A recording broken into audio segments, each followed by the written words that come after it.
What up, motherfuckers? It's your boy Wings of Redemption. I'm back bringing you some more Ghost gameplay. Holy shit, this feels like it's 2014 in this motherfucker. Why am I still playing Ghost? A lot of people are asking us like, why the hell are you showing Ghost gameplay? Where's the Advanced Warfare? Well, Advanced Warfare sucks a big massive pile of dicks. And I don't want to play that motherfucking game.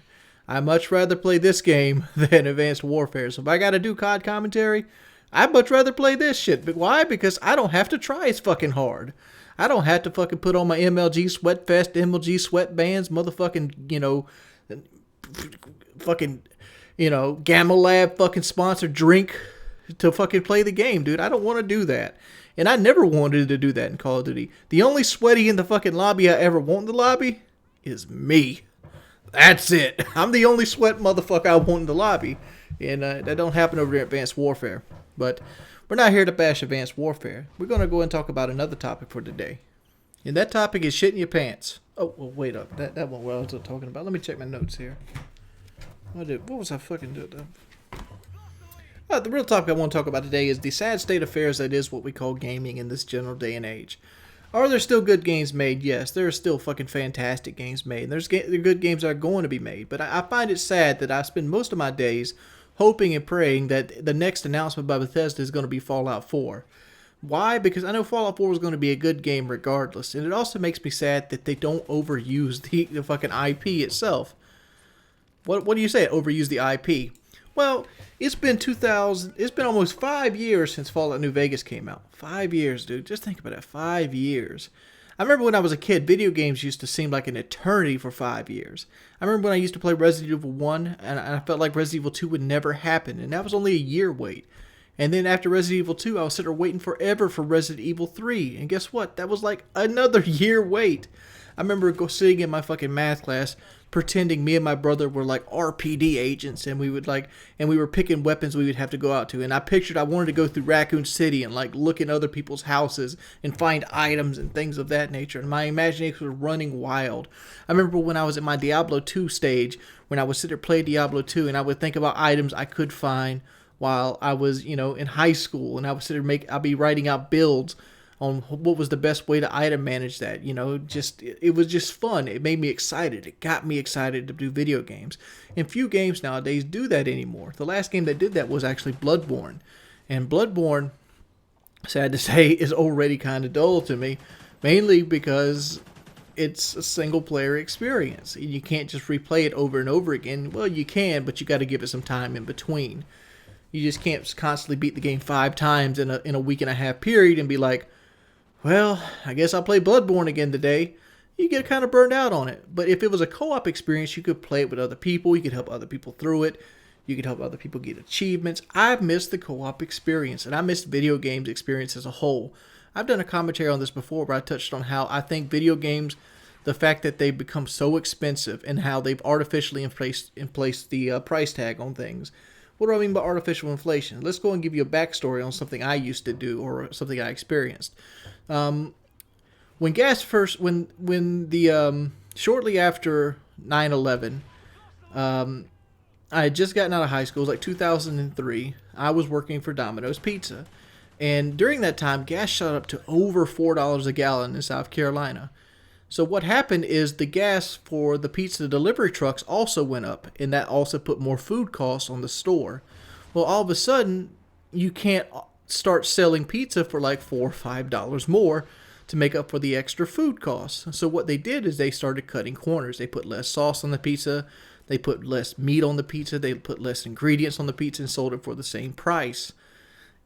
The same thing is happening with games in general nowadays. You get more DLC. DLC actually happens about 60% away into the game.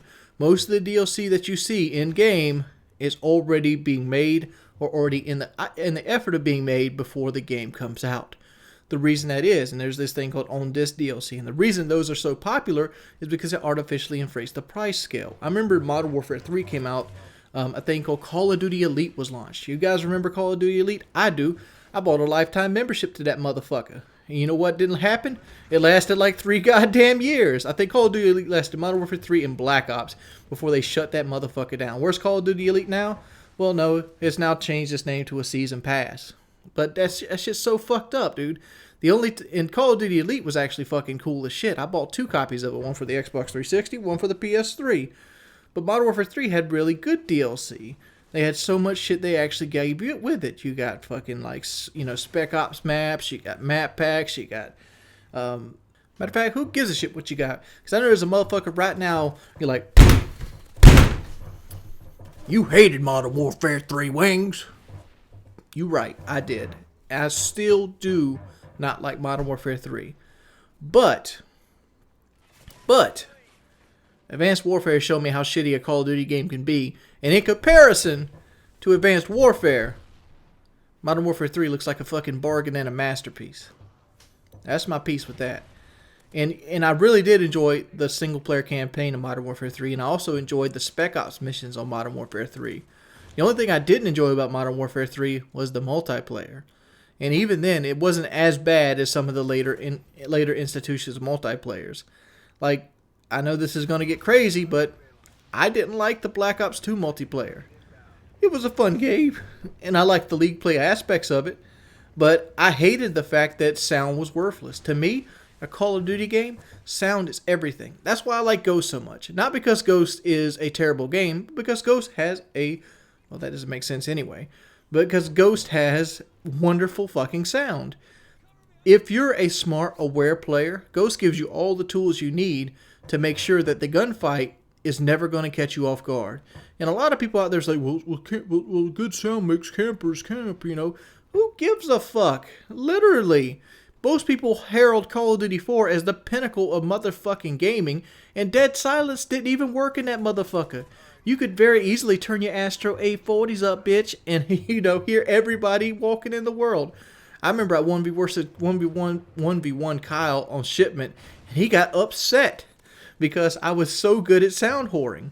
And the same thing happened in World of War II. Both fucking spectacular games. You notice every Call of Duty that had really good motherfucking sound was considered a great Call of Duty. And guess what? Rushers can use sound too. You can use it. I promise you can. Like this match right here was a good case. Some people are like, well, you didn't really run around that motherfucking much, Wayne. Well, I don't run around recklessly.